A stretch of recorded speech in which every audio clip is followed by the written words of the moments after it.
I have been every voice. You are the chosen one! I hate you! This is where the fun begins. Inside your head. So on YouTube recently I've seen a lot of people posting videos about The Mandalorian Season 3 and how it's not going to happen. There's a movement of people saying that due to the Gina Carano situation or for whatever reason, The Mandalorian Season 3 is going to be pushed back or cancelled. But my friends, I'm afraid to tell you all of what you've heard is crap, it's bunk, it's drivel, it's gibberish, it's hogwash, it's nonsense, it's rubbish, it's codswallop. You know why? Because apparently Lucasfilm plans to release The Mandalorian Season 3 trailer after the Book of Boba Fett.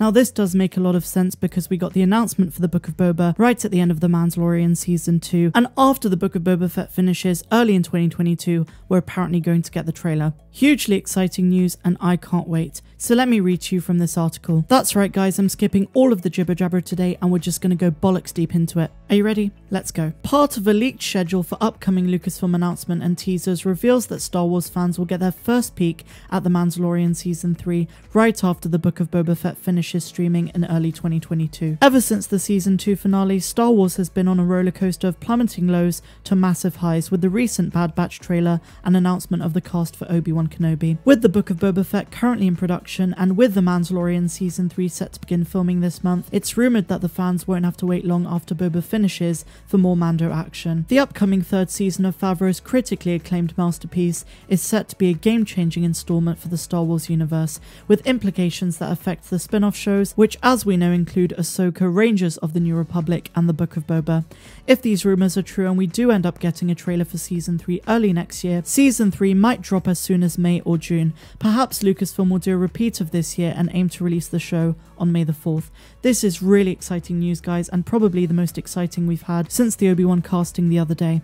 I've spoken about The Mandalorian Season 3 so much on my channel to do with Bo-Katan, Mandalore, Djarin, the direction they might go in for Season 3, but we know it's going to be very different because the Jedi subplot that we've had until now is more or less over. We will probably see Grogu again at some point, but it won't be immediately. I think they want to focus on the core of the show and Mandalorian creed, tradition, and really getting back to the roots of Djarin as a lone bounty hunter, this time of course with the Darksaber, with Bo-Katan and the Night Owls after him. Always bear in mind guys that these are just rumours until they're confirmed by Lucasfilm, so do take it with a pinch of salt, but I want to know what you think of this in the comments down below. Now we still have a lot of news to get through because we're going to be now talking about the Obi-Wan Kenobi series. So after the casting news the other day, a lot of people are wondering, will young Ahsoka Tano be in the show? And the reason people are asking this is because of the casting of Moses Ingram, because she went to Instagram and posted, "I play with lightsabers, winky face." Actually, you know what? That's not even a winky face. I don't know what that's called. I've seen this emoji like a million times and I don't know what it's called. Someone please shed some light on it in the comments. Anyway, let's get back to Ahsoka. So on the whole Moses Ingram topic, I'm going to go out on a limb here and say she's probably not playing Ahsoka Tano.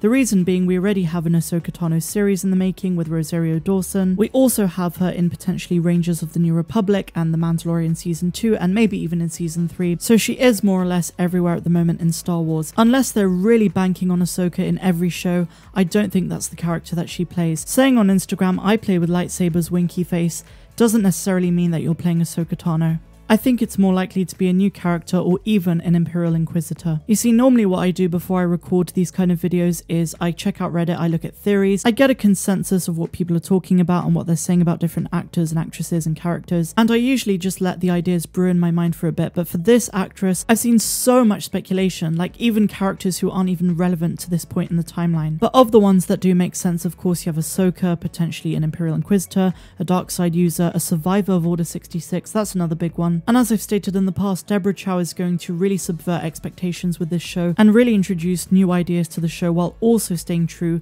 to the original vision of George Lucas and of course of Star Wars, Obi-Wan, etc.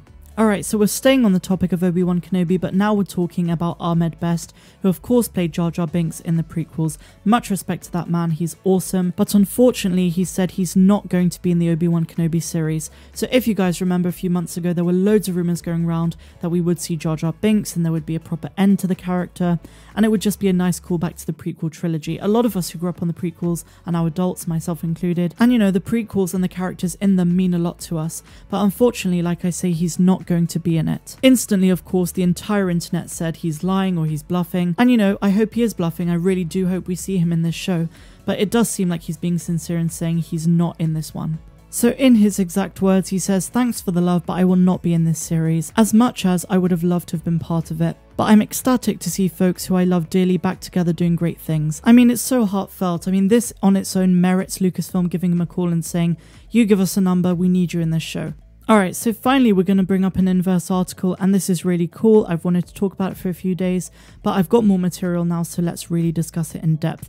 Basically, Yaddle might be returning in Star Wars through the means of the High Republic. So on Star Wars' official YouTube channel, I've noticed a lot lately they've been bringing up Yaddle here and there. And the author Claudia Gray was on Star Wars Explained channel the other day giving an interview, and she also mentioned Yaddle. So it seems like Yaddle is on the lips of a lot of Lucasfilm employees at the moment, which is really cool. I don't know what their plans are for her, but this is something really awesome. So let's get into it. The High Republic era is a great way to start fresh and create a whole new cast of characters from a clean slate. However, there's now a slim chance that another memorable Yoda species from the prequels will appear in a future High Republic work, thanks to a small detail in a crew interview. The latest episode of the High Republic show, the companion YouTube series for the new initiative, showcases the minds behind concept art and illustration, including Jeffrey Thomas, senior illustration manager at Lucasfilm. Thomas chats about the honour of having such a collaborative space to design new aspects of the Star Wars universe, as well as revive old rejected designs as well.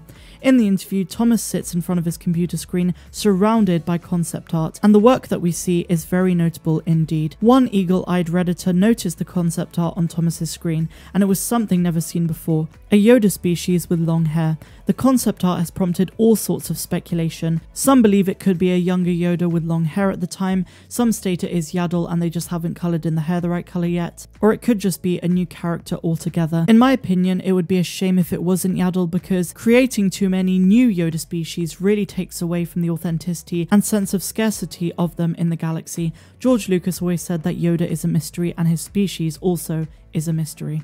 But what do you guys think? Is this a new character? Is it Yaddle? Is it Yoda? Or is it just concept art which may never even make itself manifest? I think it's got to mean something, because why would he give an interview with his screen on, with that specific character in the background? Let me know all of your thoughts of today's update in the comments down below. As always guys, if you enjoyed today's one, please be sure to give me a big fat thumbs up, subscribe to the channel if you're new, hit the bell, do all that good stuff down below, and also if you're feeling generous, please consider becoming a patron, where for just $2 or $10 a month you get exclusive access to content that's not found here on YouTube. I'm Star Wars Meg, wishing you all a phenomenal rest of the day, no matter where you dwell in the galaxy. Have a good one.